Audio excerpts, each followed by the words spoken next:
welcome to the Rondack Junction, and here we are in Wiscasset, Maine. Well, technically, Actually, we're in Alana. We're in Alna. Alna. Which is the town north of Wiscasset, 5 miles north. Okay, 5 miles north of Wiscasset, Maine, but we were at the Wiscasset, Waterville, and Farmington Railway. Right. Narrow gauge done right. Sorry, Mark. Well, true. And this is Stuart, who we met at the Big E train show. Yeah. Nice to see you good again. to see you again. Yeah. Reintroduction after getting in here warming up a little bit. Welcome to the shop. This is our main shop area where we do a lot of work on locomotives as well as rolling stock. All right. And I remember we were talking about it at the shop, at the show. You've got a new build project over there. Yeah, we'll show you that in a minute. But We're building a brand we'll work new our way around the shop and get all the tools going. This shop is kind of a museum in its own right because a lot of these machines were retired from shops where they went to CNC and CAD. So they probably would have scrapped these, and we brought them in here and refurbished them, including our Lodge and Shipley lathe here. You can put wheel sets on there and turn them. You can turn axles. I was about to say, it looks big enough to do the drivers on these engines. We're lucky. We have 3 or 4 members that are really good machinists at the old school kind of working on this kind of stuff. And we use the Kearney Trekker mill for doing shaping work, that type of thing. Like the breast is for the journal box. You can do that either on here or this little, or on the whatever here, this little mill. No, is that that's a horizontal mill? Yes, okay. That's the Hercules is horizontal. Yeah. Okay. What is that contraption over there? Is that a press? That's a very good question. That's actually a flanger, and what that is we built that in kit form. We ordered all the pieces and assembled it here. That power unit is actually outside for it. It's got a big hydraulic unit. Okay. But that's how you make the shape, say, of the back head on the boiler if you want the flanged parts of that. Okay. In fact, I can show you because parts of number 10 are over here. Oh, okay. We're done with that. And that's actually like a 1930s style flanger that we built here. I take it that's the bits of number 10 sitting over here. Yeah, that's the restored over here. Cab and chassis for number 10 over here in the first Okay, well, we'll get over to that in a minute. Right, yeah. So we've had people come in fact, we had a member from England that came in here, and he says, "Oh, I know this one, I know this one." I said, "Well, how do you know these American machines?" He says, "After the war, we sent a lot of equipment over there because their industry had been bombed out. Like in the 50s, we sent a lot of machines over there." And he worked in the Wilkinson sword plant where they made lots of different parts for aircraft and all that stuff. But he knew American machines because they had some of them in there. That was pretty cool, yeah.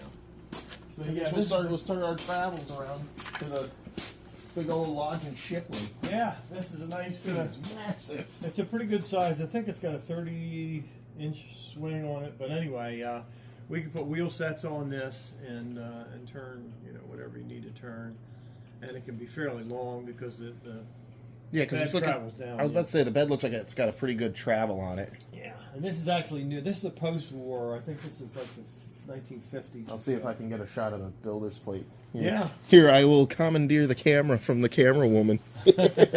Just to get over here. She's smiling. Some builder's plates. Metal working machinery in Philadelphia. Ever heard of a Model A Ford? Yeah. Model T or Model A Ford from the 1930s? Yeah, I've actually seen a couple of them running. I actually have a Model A, double A. But this is the type of lathe that those car dealerships had for working on cars and trucks. Parts back then. Probably into the 1960s.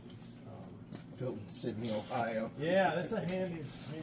The Super Service Radial, is this a lathe or is this just massive? This is what you call a radial arm drill press. And what are you drilling, to the center of the earth? Yeah. Well, if you did, we're going to strike oil. I don't know.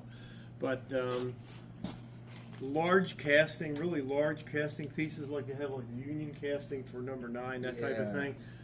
You could set that up on this frame, and you can do axial changes to the drill press to do whatever angle type of work you need to do with the piece that you're building. Nice. Or fixing. Yeah. That's awesome. Yeah, this was totally disassembled, brought in here in pieces, and obviously put it back here. I have no idea what it weighs. A lot. Whatever it is, it's probably about the weight of a locomotive or something close. It's Because that looks like a lot of big, solid pieces of steel right there. It is. Yeah, you do a lot of work. We've got, again, we have 2 or 3 guys that are really good with this thing. It takes longer to set something up than it does actually do work.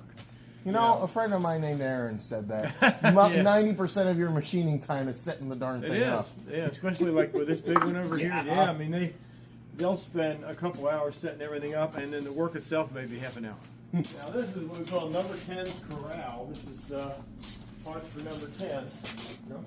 And as you can see, there's a throat sheet here, firebox. Now, see how this is curved? Yeah. That's flanging. And if you look over here at the tube sheet that's sitting over here against the back of this, that's flanged also. Okay, so flanging is kind of how you get that nice bowl shape. How you get your shape. Okay. Exactly. And then the boiler shelves back there. The reason this is kind of cordoned off is because this is all code work. Okay, Anytime you're dealing with boilers, you're in the code specs. So there's metallurgy involved. There's a lot things that I do not want to touch and I do not want to tinker with. Well, basically, you know, they say a boiler is basically a bomb on wheels. Yeah, and all you're doing is keeping the fuse lit. Right. The crew's job is to keep the fuse as long as possible. Before it gets cold again. Yeah. This is the big new project. The first time that a brand new narrow gauge locomotive has been built in the United States, probably in over 120, 30 years, something like that. Oh, wow. This is basically a 1907 Baldwin narrow gauge 244T. So it does have a lead truck. That's the assembly for the pilots up This here. is a lead truck for the pony truck assembly. Yeah. Now, is that where the bolster pin is, or is that? Yeah, that's right over the center of the axle. The wheels would be the axle would go through this. Okay, so box down here. so this is so that's technically where the pilot swivel is. Yeah. And this is where the axle is. Yeah, it's actually sitting kind of farther forward than it will once it's in the engine. I was figuring because it's like that is a really long front end. Yeah. If that is the case. Yeah. No, this is for assembly purposes. It's being worked on here. Okay. It'll your big And actually, we have the wheel set for it here. This is the. that's the pilot truck right These down are here. the spoke wheels for the pony truck. Yeah. Okay. Yeah. Oh, that's cool. And I imagine you guys are doing 90% of this all in house as far as machining goes. A good bit of it. Now the driver centers are up at Mountain Machine Works right now, and they have the tires, the driver centers, and some other stuff that they're working on. They may I don't know if they're going to assemble them up there, or if we're going to do it down here. You know about the Ring of Fire. Yeah, lighting the tires on fire and then you- shoving the tires onto the actual Heat it wheel up, centers. and you can put it onto the driver Okay. centers. Yeah, that's what we're going to be doing. But anyway, this is the front of the locomotive. Here's your cylinder castings. These were done at Dakota Foundry. I think that's where it was done. Okay. And it's actually a match set. They're the same. Oh, so it's and- two block halves Right. put together? They're fastened together, and Okay. they're code bolts, like dry fit bolts that were made especially for this assembly. And if you look real closely, you'll see there's a tram wire in here. What this does is figures your center line all the way back along the locomotive. That way you know where your rods and As everything. your pistons work, the most efficient way is to have an absolute straight line back to the main rods, the side rods, everything going back, because you get your best power. If something's off center, Yeah, you're kind of working against a weird angle. yeah, the engines can kind of beat themselves out of tram or whatever that Okay. way. But this is a project we've been into for a number of years, and It's nice to see you moving. yeah, this is where one of the driver axles will be. Their driver axles are here. This is a union casting that mounts the main frame to the tail frame. Okay. Tail frame on a 4-knee. In fact, here's the plans. Oh. Get a shot of that. These are basically the 1907 Baldwin plans. Here's some images of the original locomotive. Okay. Everything we did, we transferred into CAD.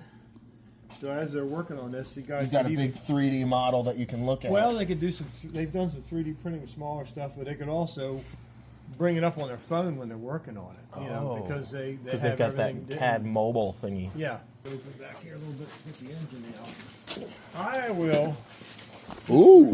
video purposes, reveal to you the only part that's basically 99% done And that's the trailing truck. Oh, that looks awesome. Swing motion. The only thing that's not complete on this would be the brake beams, that type of thing.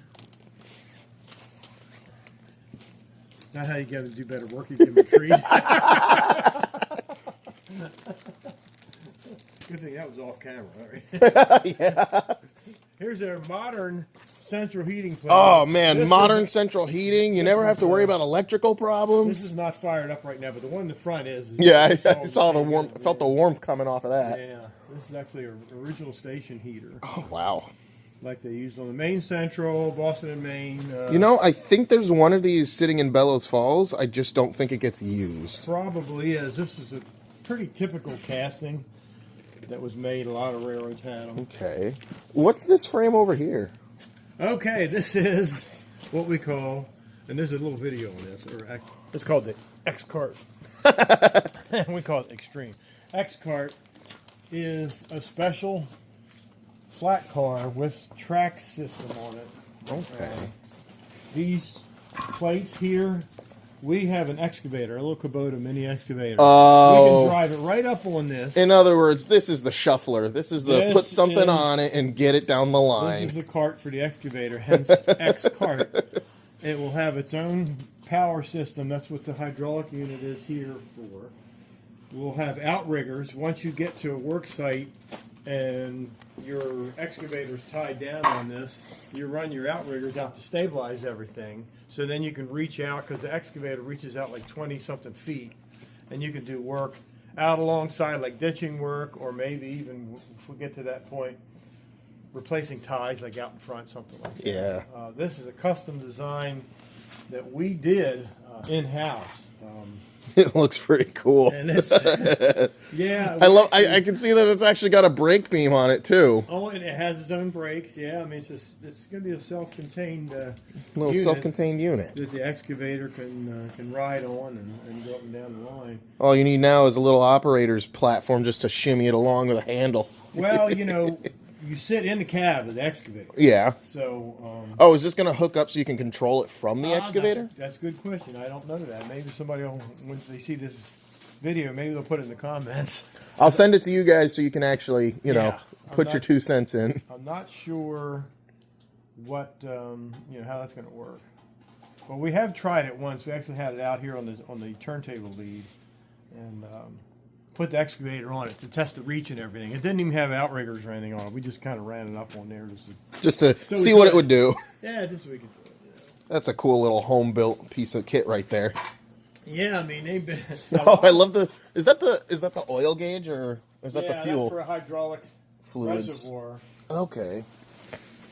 So is this thing going to be like a gas hydraulic run? It's probably gasoline would be wherever Where the fuel tank there's is. a fuel tank on here somewhere. I wonder if it's the. If that's No, no, that's not it. that's a muffler. Yeah, I'm not sure. It's somewhere. I haven't really been involved. I do carpentry work. I've been building. Yeah, I remember you were telling me about the I've coach. been building the engine house for the last 3 years. In fact, we'll go over there in a little bit and we'll show you that building. It's Okay. a nice replica. But I guess the rest of it would be, if you want to see number 10 over here. Yeah. But this is number 10. This is actually a Vulcan built in Wilkes-Barre, Pennsylvania. And it was built for Louisiana sugar plantation, sugarcane plantation. Okay. It was You know, 30 it's inch. weird. All of the narrow gauge steam engines are run. Well, the 2 steam engines I've run. Yeah. One was for a steel mill, and one came off of a Hawaiian sugar mill. Oh, yeah. Yeah, the Hawaiian number 5 down in Kent, Connecticut. Oh, yeah. And, of course, Hawaii's standard gauge was basically 3 foot Yeah. on most of the ones that were on the islands, especially the big one that was on Oahu. That was a pretty good sized system. I think that's where that engine came from. Yeah. The one in Connecticut. Could be, yeah. Yeah, they did everything. They hauled pastures, mail, everything. That was a pretty big system, and it was all 3 foot gauge. This engine was brought north in the 50s. It went to Edaville. And of course, Edaville was 5.5 mile loop down to South Carver, Massachusetts, near the Cape. I got to get down to And, Edaville. I've been invited once or twice. I just haven't had, the ability to get down yeah. there. Well, years ago, I mean, it was 5.5 miles all the way around the reservoir, huge reservoirs. Okay. Cranberries, when they grow them, They bog them. They're in bogs, and then they flood them, and then the berries float to the surface, and then they can come in and collect them. Yeah. That's how they did it for decades. I'm surprised they don't have like a little berry barge, like a little pontoon boat with a big scoop on it. They actually have these boats that go out with little beater things, and they'll run those, and it looks like one of those old push rotary lawnmower things. And it beats the bushes, the berries float to the surface, and then they can set up a boom, bring them all into one area, and then vacuum them out of the water, or however they do it. Yeah, and I know there's the whole thing about bog spiders, and because it keeps the regular bugs down, and if you're standing in it, just assume you're going to get a spider on you. Yep. So anyway, this engine was 30-inch. It was narrowed at Edaville for 2 foot. They ran it down there a little bit, then they figured out pretty quickly it was too small for what they were doing. It did get leased to Pleasure Island in Massachusetts for a while, which was an old amusement park, and they had a 2-foot gauge line on that. And then we bought this in 1999, brought it up here, got the boiler certificate, and started to use it in 2000. Okay. And then eventually we had to do the 1472, put new flues in and all that stuff. So is this still mid-1472, or? Well, when it's getting a brand new boiler, the parts that you saw over there will be brand new. So actually the ticket will start over again once the new boiler is on this. And so it's just been down for a little while. Yeah, it's been out of service for like 5 years now, I think. Oh, that's not terrible. No, it's not terrible. As far as narrow gauge steam engines being out of service goes, I'd say that's not bad at all. No, that works. And then back here is where number 9 usually lives, because there's heat in the shop, and there really isn't room right now in the engine house because we're still working on the engine house. It's still under control of the buildings department, which is Brendan's. He's the superintendent for that. So I work for him when I come in doing that kind of stuff. We have had, and I'll show you when we get over there, we have had motive power and rolling stock in there to work on it because there's a nice pit. All right. Stalls. Yeah, you got to have an engine shop. You got to have at least one pit. Oh, yeah. But right now we're putting the ceiling in. So when you're working on the ceiling, everything has to be out of there because you're, staging it. The last thing you need is to drop something on something historic. Yeah, exactly. So if you want to cut your video, we'll go take a hike over to the engine house. I can grab my keys over here and take a little walk. Now we're in the engine house. Yes, this is a 3-stall engine house, which is a replica of the one that was in Wiscasset.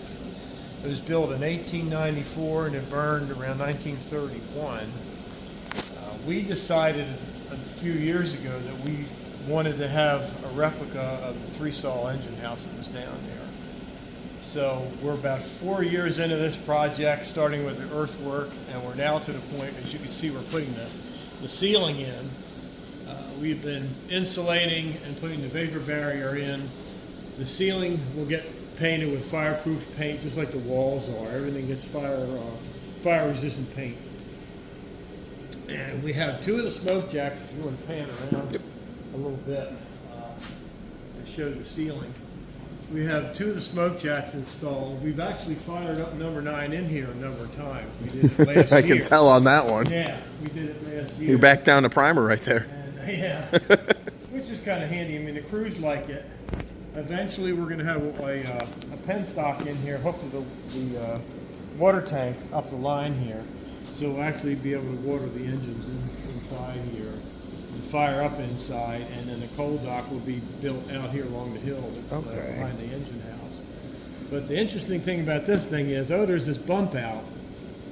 Well, in 1907, they bought a 262 Prairie from tender engine. It was a lot longer than the other ones, so they had to add on this bump out in the center stall. So we replicated that when we built this building. Now you can fit 2 engines in here. Yeah, we actually probably put, 3 easily, but maybe even 4 depending on how long.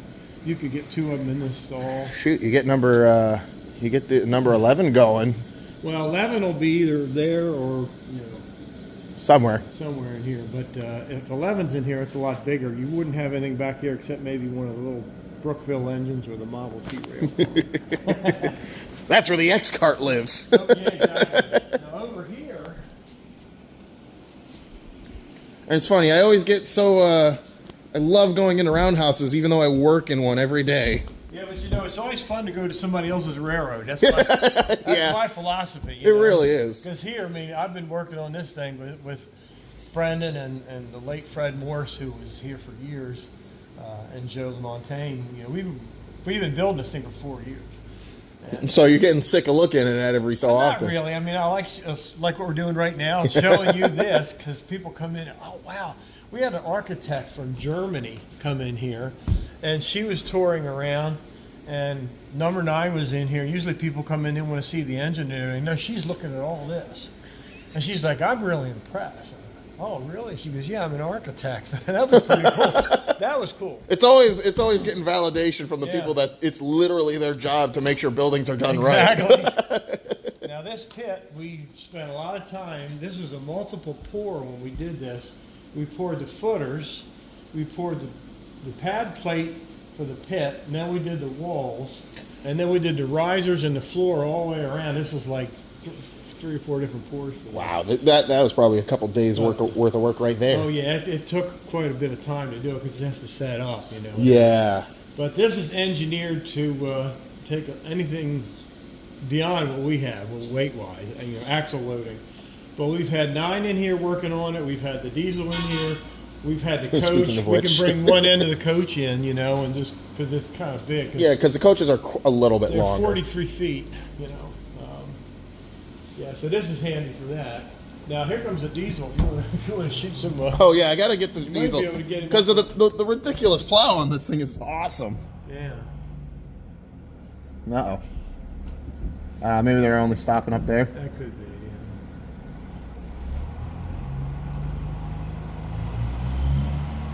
Oh, I think the snow Yeah. Okay. caught them. They're working on switches right now. Okay. And there's one area of this building that's just about done, and that's the office.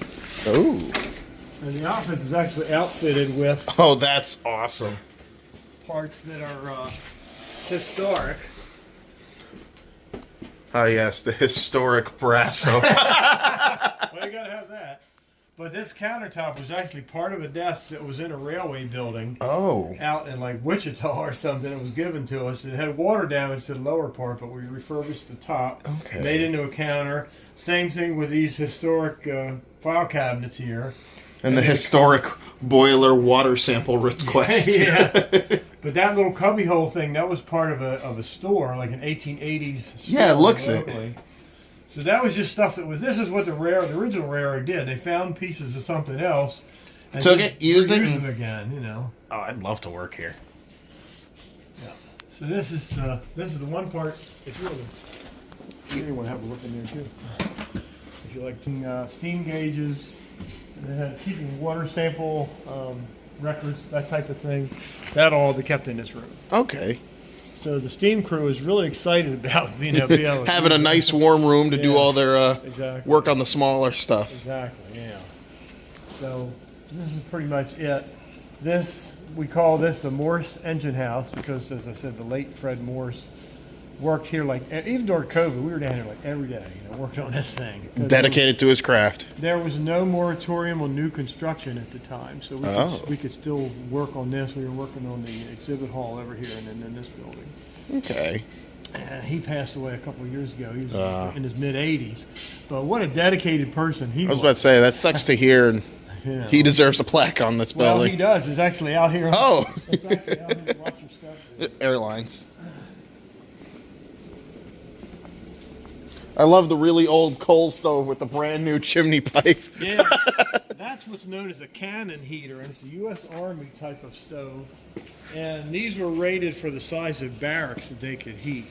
And this one was rated for like a 30-troop barrack. Well, yeah, I'd say this is about the size of a 30-troop barrack. Well, we did all right with that. I'm Yeah, keeping if you want an eye. to, Oh, I love that house. that was Harry Purser's Fred. So here's Oh. the plaque. I actually have pictures of Fred standing next to the plaque here. Yeah. That's awesome. Fred lived in Bath most of his life, and he remembered BIW running during the war. Wow. And he says that as a kid, he would wake up in the middle of the night, and all he'd hear was this trip hammer, ka-dang, ka-dang, just like it over and over again all night. The Dang. sound just traveled down the river where they lived. Yeah. It's cool history you hear from the older folks. Oh yeah. Oh, he has some great stories. I wish I could have met him. Now in there, if you want to go in and look around, it's pretty self-explanatory. Okay. There's a lot of stuff in there you can see. Some of it belongs to Maine narrow gauge in Portland. Oh. Some of it's ours. But Oh wait, that's right. There is another narrow gauge in Portland, isn't there? Yeah. Yeah. Maine narrow gauge. They run along. Hey, how you doing, Nick? Pretty good. Yeah. They run around Casco Bay there on the Eastern Promenade. It's a pretty ride. It's on the old Grand Trunk, so it's actually a standard gauge right away. Oh, okay. It's a pretty ride. Oh, I This love. is our book now. In simple terms, it's a tractor on rails. It was one of the first pieces of, equipment that we got that was like an engine to it. I'm a bit partial to the color scheme as someone that works out of the old Green Mountain Roundhouse. Oh, nice. Yeah, well, it just matches together. You It get does. green diesels. I'll put it right in front of the 405. Here's some of the, here's number 14 of the Sandy River. It's the combine. Oh, it's gorgeous. Here's one of my more favorite pieces that we just recently got rolled out is our livestock car 56. Originally it was going to be like a tool car to hold like, all the tools, so just like grab this car and go out with a Do track work. car and stuff. Yeah, exactly. And so that kind of plans changed a little bit, and so now it's sort of this thing that we do for specialty. Good job.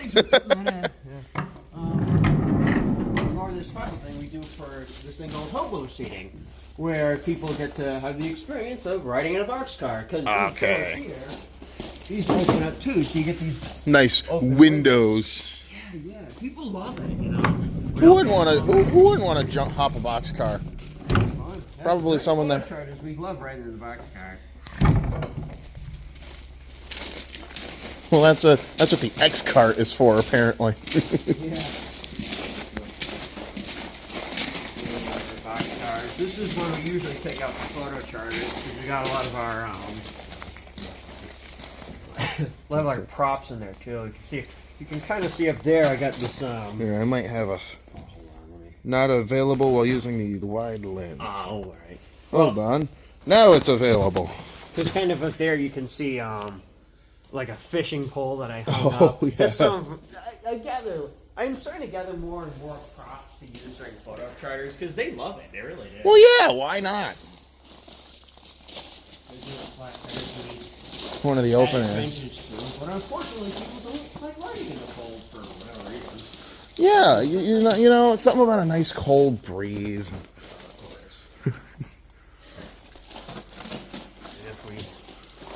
Does that say Lock Megantic on it? No, Franklin and Megantic. This one Okay, is FX. I could only see the Megantic part. No. That'd be kind of funny. Yes. Unfortunately. No, it's a.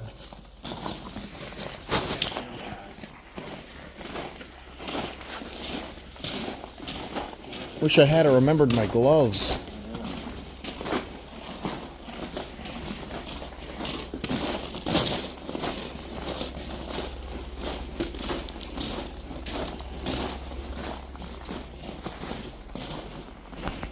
Display of what Wiscasset Yard used to look like. Okay. Where the school is now, if you get the sports field down in the gully, that's where the yard is now. Okay. Was. So this used to be down in the. Down in Wiscasset, yeah, by the bay. Because this was the upper yard. And Okay. so if going this direction, you go over the causeway, and you go in the lower yard where you met the standard gauge. Oh, okay. Oh, it's the Sandy River car. Yes, this is the Rangeley, the one and only 2-foot gauge parlor car, currently with us on our campus. That's awesome. It's a beauty, isn't it? Yeah, I'd love to see what it looks like. Well, I can see what it looks like inside. Oh, yeah. Only few were fortunate enough to ride inside this thing or kind of go inside it.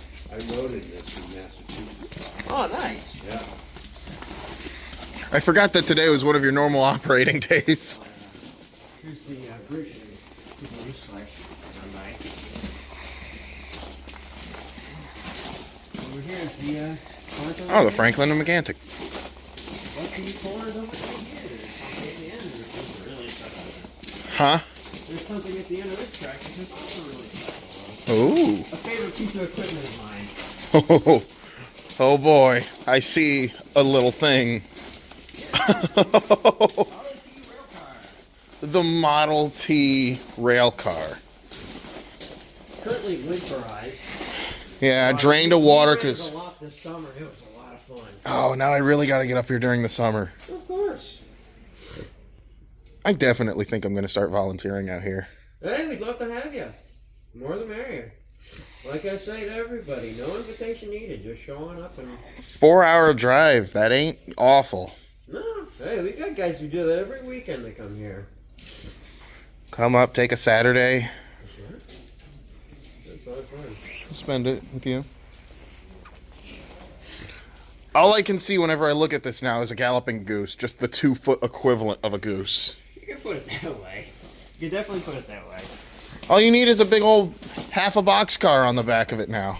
Yeah, we'll see about that. Yeah, but this thing's a real interesting thing. What is the big pie dish thing looking down there? The turntable. You can lift this Oh, thing up and it's spin it right okay. around. So that's the foot.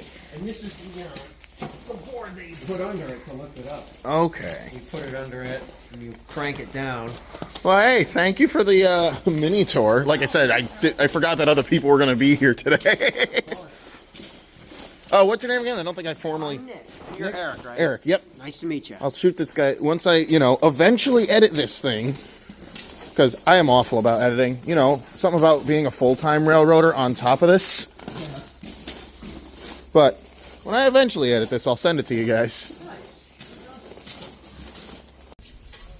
Well, if anybody was ever wondering what a smoke jack looked like not installed in a building, there's one sitting on a flat car.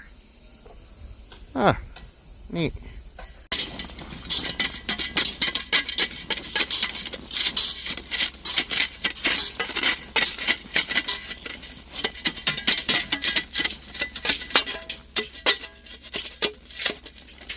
I have been indicted into working once again.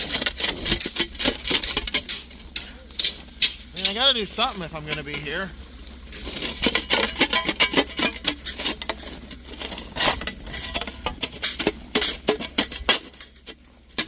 What'd you do? What'd you do? Well, we piled the ballast slightly too high here. Yeah. Oh So dear. there's only about an inch between the top of the ballast and the head of the rail. Oh. So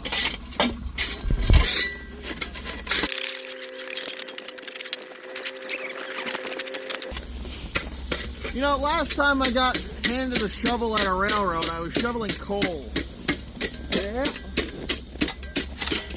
Well, 2-footers don't use that much coal. No, this is not a coal scoop. No. We use probably less than 2 tons a day. Oh, that's not bad. No, it's not bad at all. 2,000 pounds of coal ain't cheap, though. No, it's not.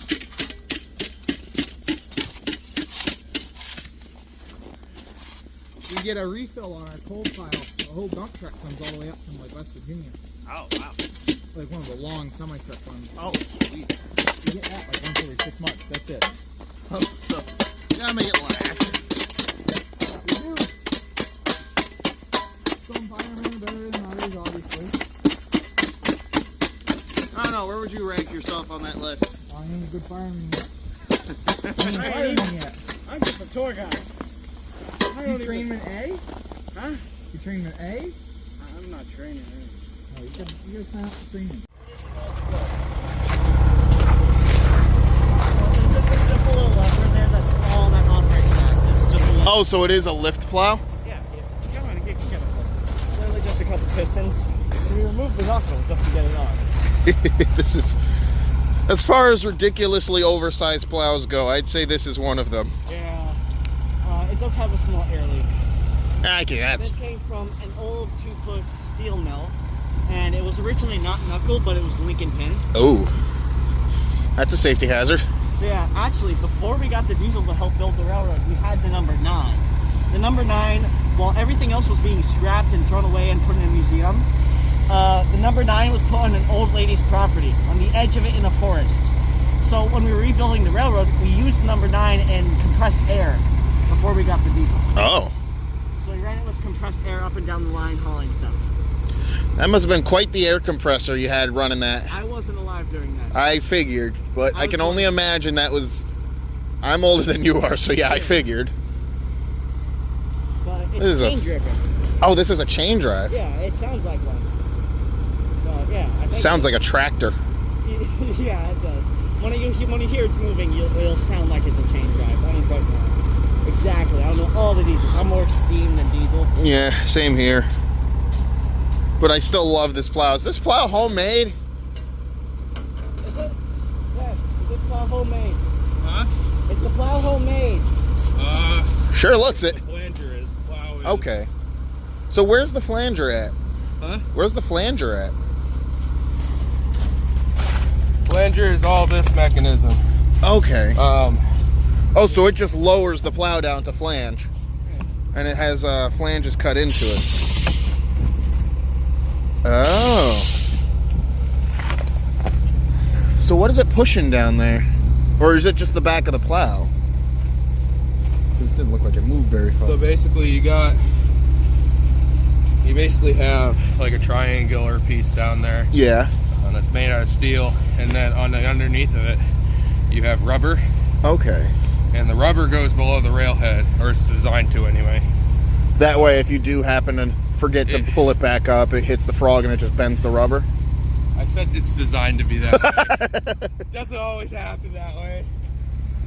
Okay. But I think I can see it. Oh, yeah, there it is. It's in there. yeah. Okay. Oh, there's black smoke coming Would you out. like a ride to the turntable? Sure, why not? Yeah. I gotta back up to get a right start.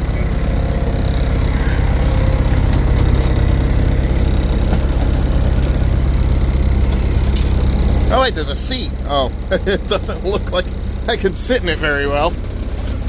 Not when I have this in here. I mean, I can do this. This is our reverser.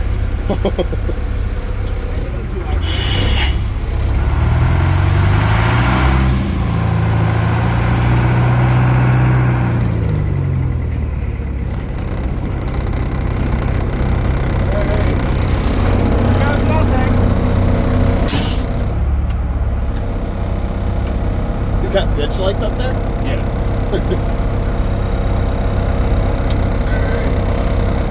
Alright, forward. Good, good.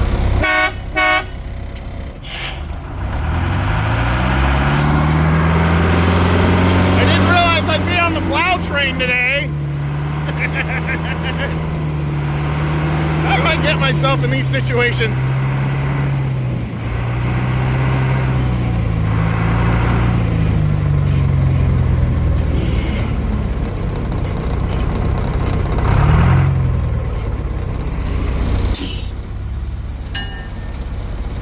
I'm gonna back up again. Just make sure the turntable's lined and locked.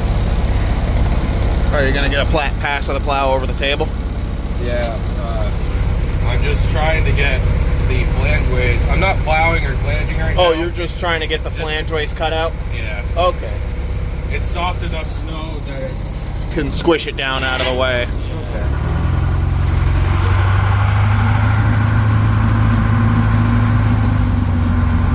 I don't know, whenever you back up, you can run the full plow.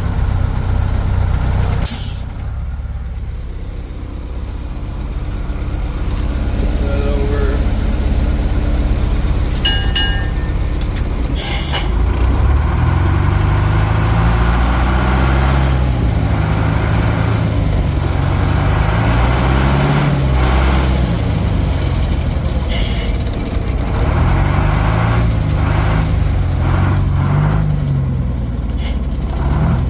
Hey, look, now I'm on someone else's turntable.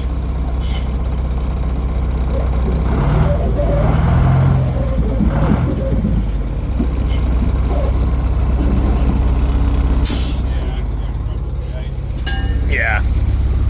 Alright. You gonna plow a bit going back that way? Just to push it it's out? not really plow, but when I came through, the plow's at a position where it can back drag. Anything that's higher on the sides. So Okay. that's basically what was filling in behind me. Okay, so that's really soft stuff that's just kind of in the way. Alright, let's throw this in reverse. Watch your back. Yep.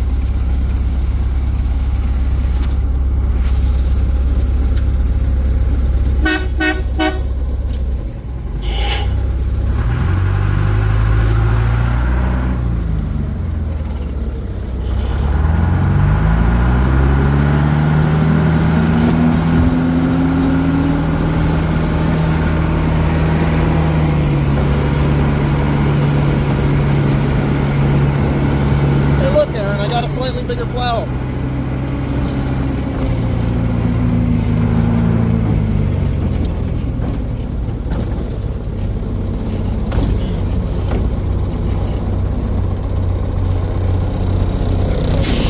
I'm gonna hold this here for now.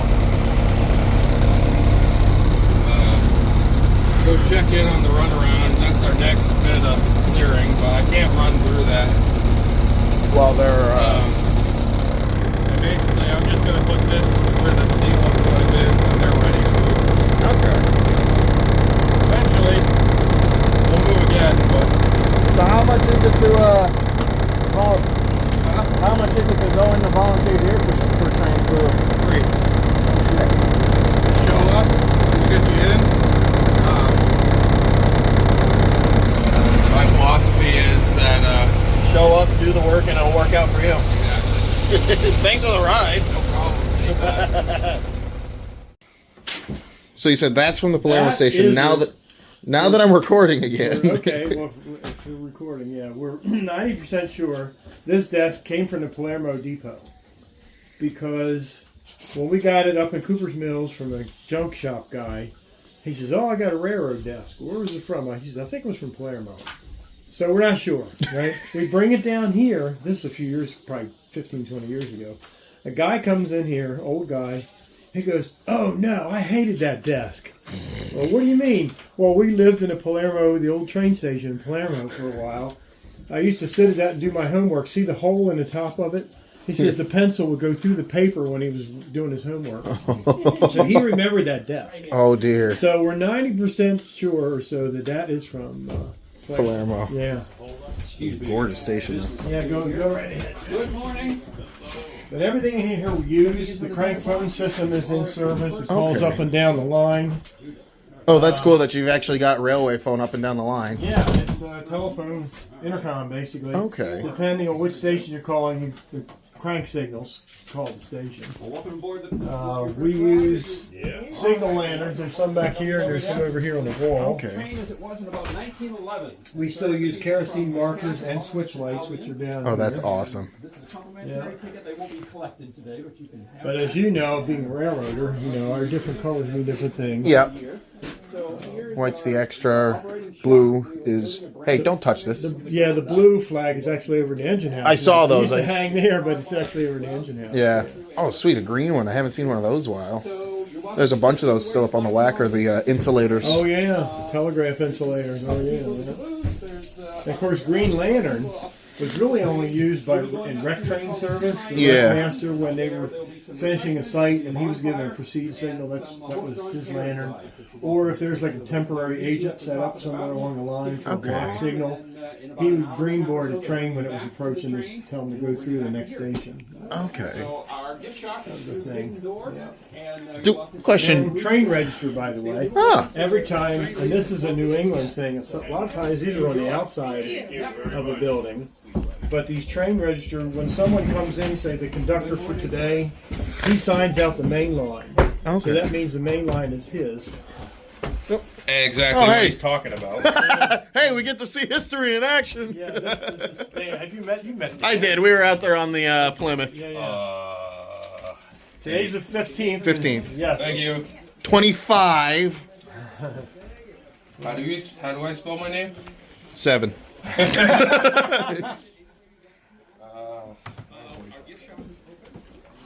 Yeah, so he's actually signing the train register. But yeah, if I could get up in the cab with you guys on one of the runs or something. It'd be awesome. I'll shoot a little video. Good. Let's see. All right, I'm going to end this section.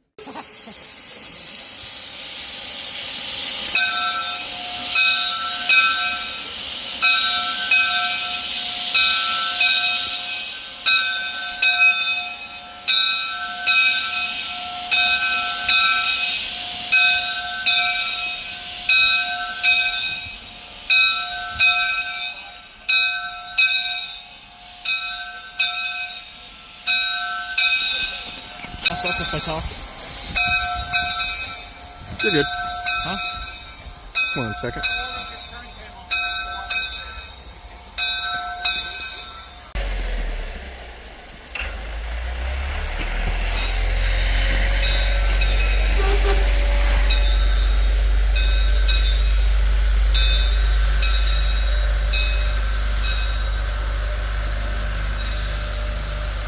Oh, no problem. I'm sorry, I need to get fresh. Oh my God, this is beautiful. Oh, it's gorgeous.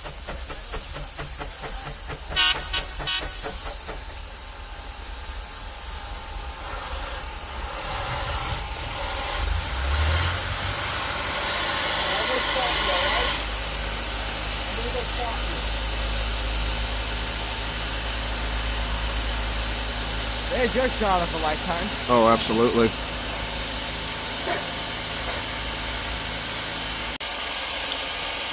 You're going on the turntable.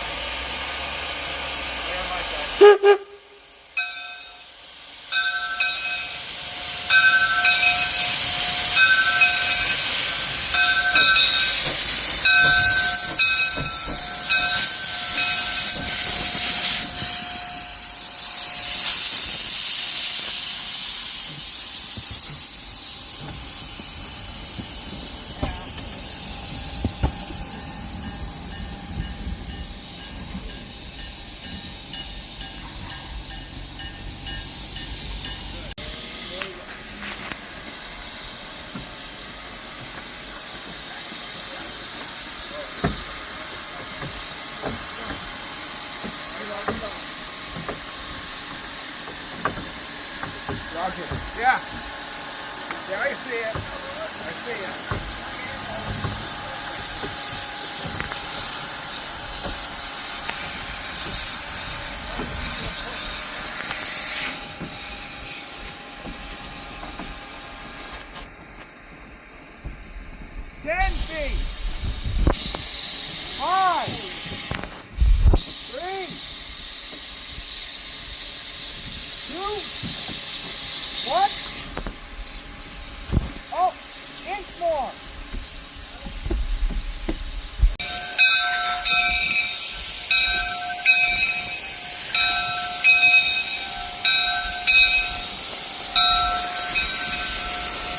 Oh, I missed that smell.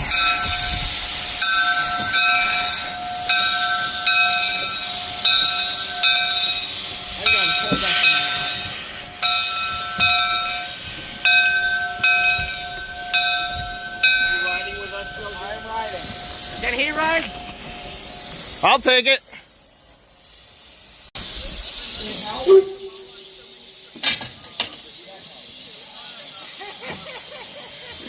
Opening the knuckle tends to help.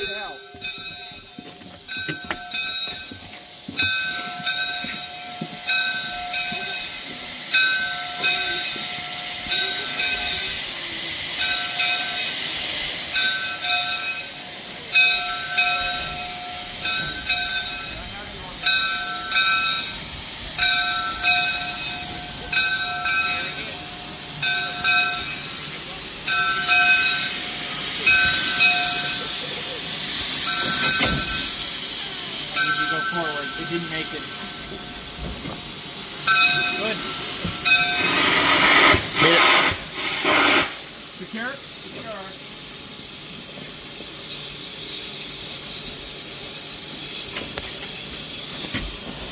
Two feet reverse.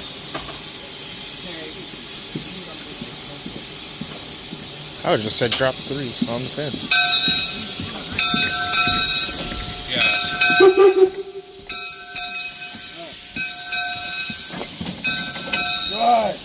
Nice. Like butter. Correct. Good. Like butter. Nice. It's so weird. It's so weird here. What? It's so weird hearing your guys' terminology from what I use. Because for me, a hitch like that would have just been drop 3 on the pin. Oh, yeah, no, we stretch it too. It's just so weird hearing different terms. The caboose is.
They're going to run around the train now. Get a better shot, but they're muscling everybody back onto the carriages.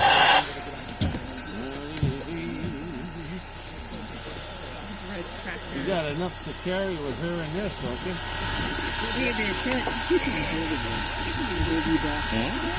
you? Gorgeous little engine.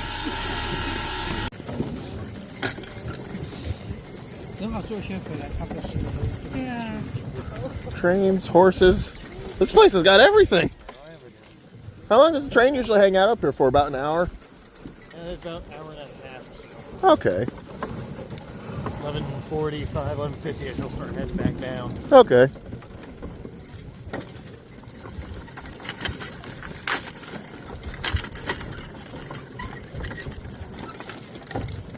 Oh.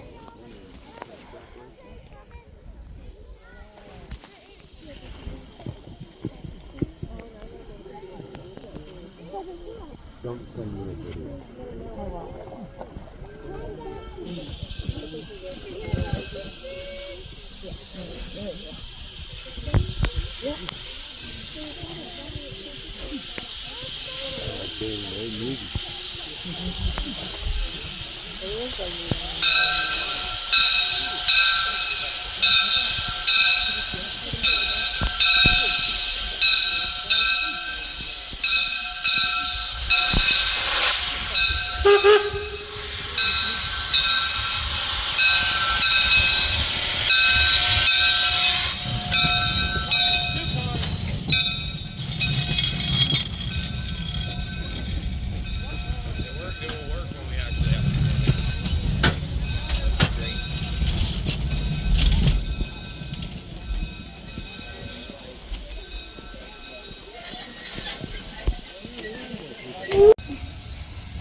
Oh, hi there.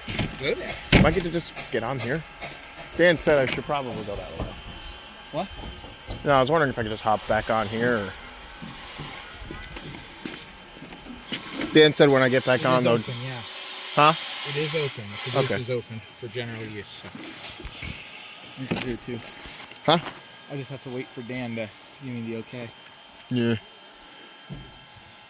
So it'll be a little while. He'll do the safety stop and just stay. Just stay here. No, stay for the safety stop. Oh yeah. So 10 to 30 feet away.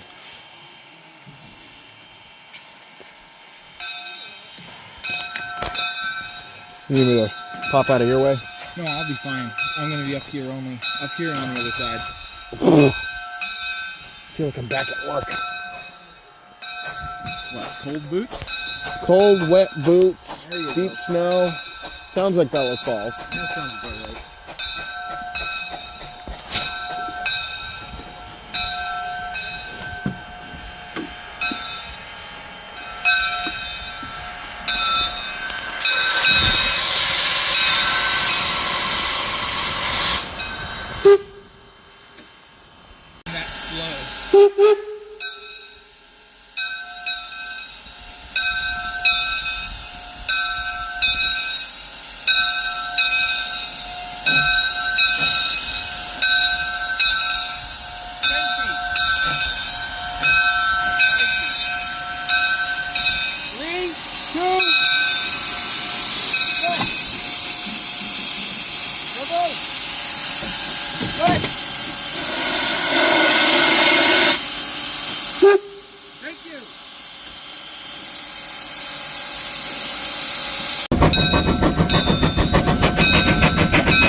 Oh no, the alternative is if you hand me the shovel.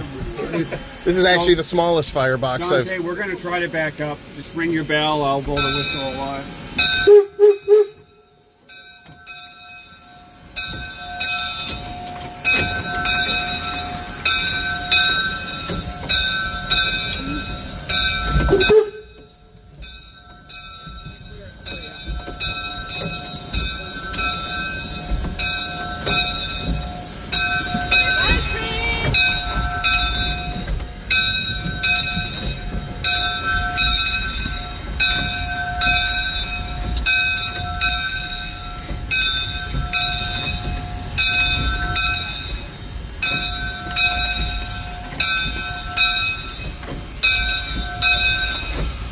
Thank you, folks. We'll be quick.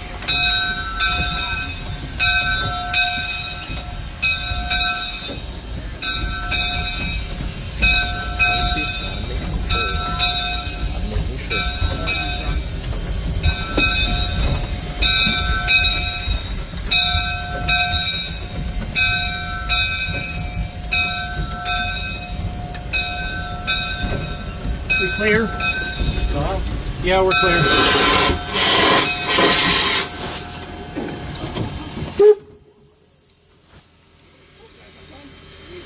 Hey, you want to hop out and start the car so it gets warm? We're almost on a cab ride. Oh, okay. Yeah.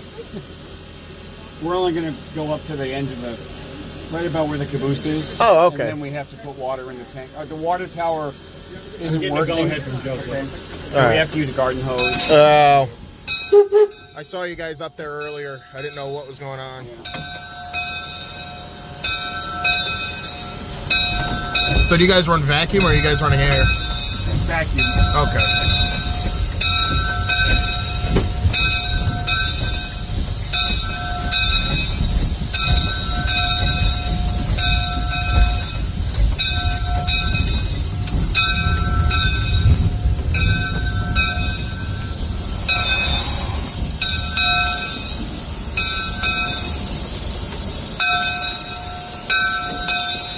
That good? That'll do.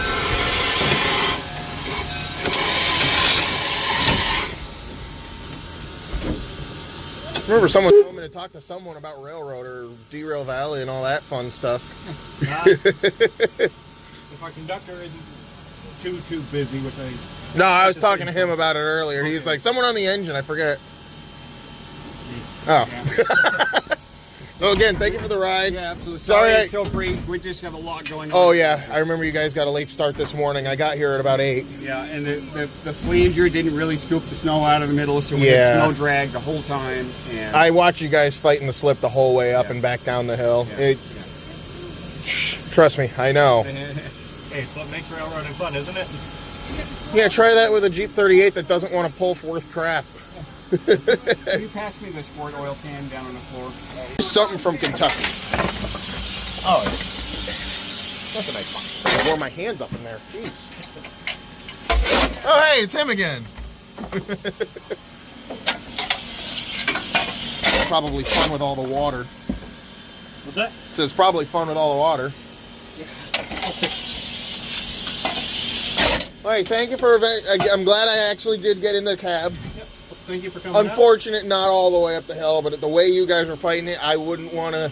I'd probably pick up a shovel. Yeah. That's probably what it would be. Well, the problem with that is where you're going to stand, you know. No, I don't know. Out of the way. Best spot for the third person in the cab is out of the cab. I'll sit in the coal bunk. There you go. There are actually stories back in the early days. One time they did a triple header, 2 of these Forneys and the Prairie. They had to cut engines off one by one after they split the train. And they had the entire crew of all 3 engines and Pile into what? Yeah, they had all 3 engine crews in the cab of one of these, 4 passengers, and they left just cars one by one behind them. Oh, that sounds miserable. Well, hey, if they can get, 11 people in here, Standing like surprised. packed sardines, probably. and Leaving enough room not to get burnt by the firebox. yeah, allegedly, as the story goes, the firemen decided to just fill the firebox straight up, sit on the bunker, and had a passenger just ring the bell the entire time. Oh, that's awful. Hey, you gotta do what you gotta do when there's 18 inches of snow coming every hour. Yes, 18 inches an hour is kind of ridiculous.